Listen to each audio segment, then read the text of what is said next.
Thanks, Nadine. And thank you all for coming along to hear this continuing story of how can we better manage our beautiful River Murray systems. The frogs come right at the end, but before I get to the frogs, what I want to talk about is going from the science into practice. How do we take what we know about how these systems work and actually return the water to the environment? Easy to say, very challenging to actually do. And those who are in the game know how hard that can be. So very quickly, the ecologist is confronted by the question, what does the environment need? What does the environment need this year at this site? And then, coupled with that, how can you actually deliver that in practice? So the first stumbling block for us in the South Australian Murray Valley is that if we haven't got a flood, we're going to have to lift the water at least 1 metre, probably 3 metres, to get it out of the river channel and onto the floodplain where the sites are that we're wanting to water. So Chu kept asking us when we were working on this in Nature Foundation, why does it cost so much to water South Australian wetlands? Much cheaper upstream. Yes, well, they have this huge topographic advantage. They don't have to lift the water nearly as far, if at all. So we have finally convinced them that, yes, we are deserving of being paid to buy fuel, to fuel the pumps, to lift the water, because that's the only way to get it there. So very quickly we've moved right away from the science and the environmental needs into what is practical. And so we start to look at how much does it cost to deliver this water. I'm speaking on behalf of Nature Foundation SA, and I'm a volunteer member of the Water for Nature Committee running this program. And we have been given water by the Commonwealth Environmental Water Holder, which was seen as a big advance. We didn't have to first go out and buy it. But having been given the water, we now are looking for the funds required to deliver it. Because then we're starting to look at how do we move it to the place we want in the landscape, because we're talking about relatively small quantities. Nature does it in a very sloppy fashion. She throws a flood down the river, and the flood covers huge areas of the floodplain, and it does all these nice things. If we want to replicate that, we're talking about very tiny volumes and trying to move them very precisely in the landscape. And the really nice thing about Water for Nature is that what we're trying to do is redress some of the impacts that have been caused in part by the irrigation industry, and we're using irrigation technology to do it. And the irrigators we're working with love it. They understand exactly what we're doing, and we had a chief executive who was known to spend the evening hours on eBay buying second-hand irrigation equipment so we could actually deliver. So, as I say, we have up to 10 gigalitres a year from Chu over a period of 5 years. And the niche that we found for ourselves is small to medium sites, mostly on private land. Because if you think about it, in Australia, about 80% of wetlands are in private hands. But so many government programs do not wish to spend public money on private land unless there's a really telling case for it. So that's the niche we found for ourselves. And as an example, Catfish Reach is on the western bank of the river between Berry and Loxton, millions of dollars going into that project. We're on the eastern bank with the local landholders picking up the little pieces of floodplain that are along that section of the river, complementing what the larger project is doing.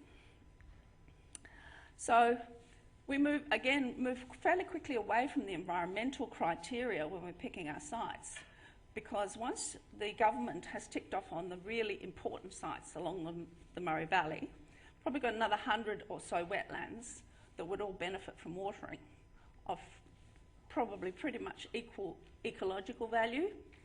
So we don't need to be picking between them on environmental grounds. Our first calling point is a willing landholder, someone who can see the benefits, who's willing to engage with us and allow the activities that are needed. So then we move to, have we got the equipment? Can we get the water to the site? Is that feasible? And then also, have we got enough volunteers who'll help us with all the work that's needed to be done? This process has led us to a whole range of sites and a range of habitats. So we've got, in particular, one of our focuses at the moment, mid-elevation floodplain sites that have Blackbox seedlings from the 2011 floods. But we are also filling some waterholes. We're on some river terraces. And an important point is that very many of our sites are protected by a salinity interception scheme. Because people said, what was the point of trying to put seedlings back where the mature trees have died? We are working in areas where we believe that the SIS schemes will keep the groundwater low enough that these seedlings have a good chance of survival. This is one of the most exciting things I've seen in all my career. Blackbox regeneration, as far as the eye can see, and now over my head, in all these areas on the floodplain in South Australia and some extending upstream as well. I had to stop and think about this. I don't know of any wide-scale Blackbox regeneration other than from the 56 floods. If anyone else does, tell me. There's little pockets that might be from the 70s and other little pockets that might be from the 90s. And 2 of those 90s groups are on sites we're watering. But this generation of seedlings is incredibly important to the South Australian Murray floodplain ecosystem. This is maybe our last chance to replace the ageing Blackbox. So we really want to keep these alive and going. And the really good news is, so far in all my monitoring, there's almost no deaths in either the watered or non-watered plots. But the watered ones are twice as big as the non-watered ones. So all sorts of practical things have to come together, and it goes way beyond the environmental inputs, and it becomes very much social engagement, technical knowledge and know-how, and willingness from volunteers. So, so many people involved in each project. Each one has its own difficulties, but as I say, the willing landholder is the first starting point, but then after that, how do we get the energy to lift the water? There's various ways we do that, but we're still, unfortunately, using a lot of fossil fuels to do it. We'd love to be able to switch to something that was in the renewable area, and hopefully that will come. We make decisions about what we are watering at any given site at any given time, but then we work out what does that mean on the ground. And we've learnt a lot of lessons, one of which is if you're using high-throw sprinklers on clay, you have to be prepared to turn them on and off in short periods, like 6 to 8 hours. After that, you've got water just running away. You have to let it soak in, come back in a couple of days, turn them on again. And so we're learning that sort of thing all the way through.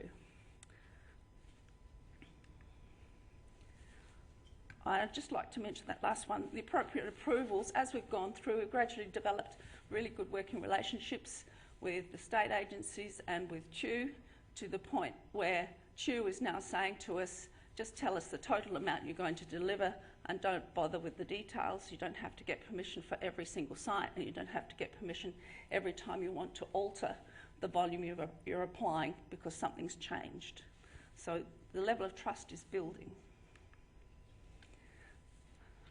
The big challenge now is we really need to be able to demonstrate the social and economic benefits, particularly in the face of challenges from the upstream irrigators about the worth of environmental watering. We are starting to get a long list of volunteers. We're very proud of the fact that the men's sheds have come on board, and they love tinkering with irrigation equipment and trailers and all that sort of stuff. The local irrigators, as I say, are very strong supporters. So this year we instigated our Wetland Champions Awards, and all it is a public recognition and a piece of paper, but gosh, it's effective. So we will continue with that, and we now have 2 projects which involve Indigenous communities. The frog effect.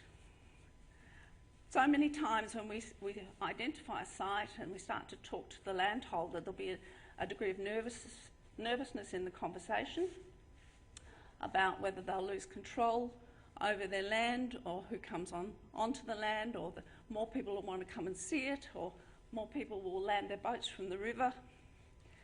And so they said, okay, well, we'll try it. The minute that that water pours onto the wetland, within 1 to 2 days, the frogs are there, the birds find it, and as soon as that happens, we've got a convert.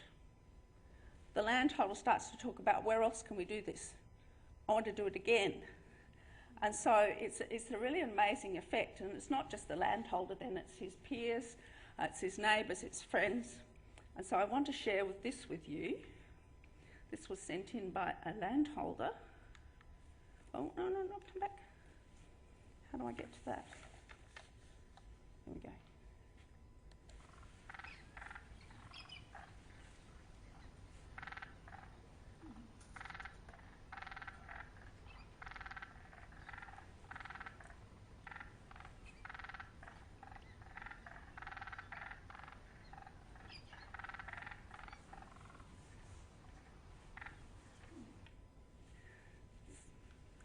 Don't have to say anything.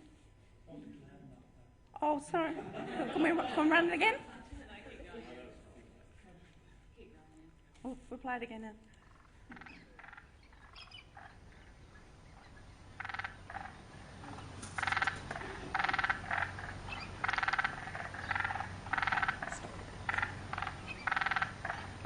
Thanks. Oh, no, I've gone too far. All right, last slide. Okay. So, yes. So that's what I meant by the frog effect. So it's about demonstrating peer-to-peer or into the community what this is all about and what the benefits are. And we've seen that over and over again. So Water for Nature this water year now has 27 projects, and we are all the way from Narung up to Chowla. We'll be delivering 3 gigalitres. We counted at least 186 volunteers involved in those projects. So you start to see some of the social engagement in those numbers. But as I say, our next challenge is to take that frog effect and see if we can't turn it into concrete evidence of benefits. So a different kind of evidence is needed here, because we need to convince the wider community. And we're having a discussion amongst ourselves that environmental water is the wrong term, and it allows this adversarial conversation to continue. We're suggesting we might call it community water. Emma Johnson's talked about public good research. This is public good water. So if anyone's got any brilliant ideas about what we call it instead of environmental water, then that in some way conveys the multiple benefits to everybody, that it's not just for ecological health, but it's an investment in the long-term health of the community and the economy. And then we will hopefully concentrate on how to put more environmental water back into the system and not have to fight these battles to keep our right to have it. Thank you. Thanks, Anne. I think you make a great point with the point of community water over environmental, and it's good to see community water being used on Blackbox, not just in wetlands. Did anyone have any questions or know of any Blackbox regeneration sites that aren't from 1956? Yes? I wonder whether you picked up on the potential of tourism in association with the frogs calling, people going there at night, especially to hear them. And another whole talk, but we put in a major bid to the government for ecotourism linked to the Discover the Murray website, and we were one of the projects that didn't get in with the change of government from Labor to Liberal. We were told we had the money and then it disappeared. But we will keep trying. We're trying to have what we call living water trails, which send people on a self-guided app to see the watering sites as well as the wineries and all the other things. And then you've got private land Dramatic access. change in the black box, the incidence of the plants, etc. Just all connects. Yeah, I think you've probably got private access, a lot of private land Yes. as well. You've got these. Yeah, but there are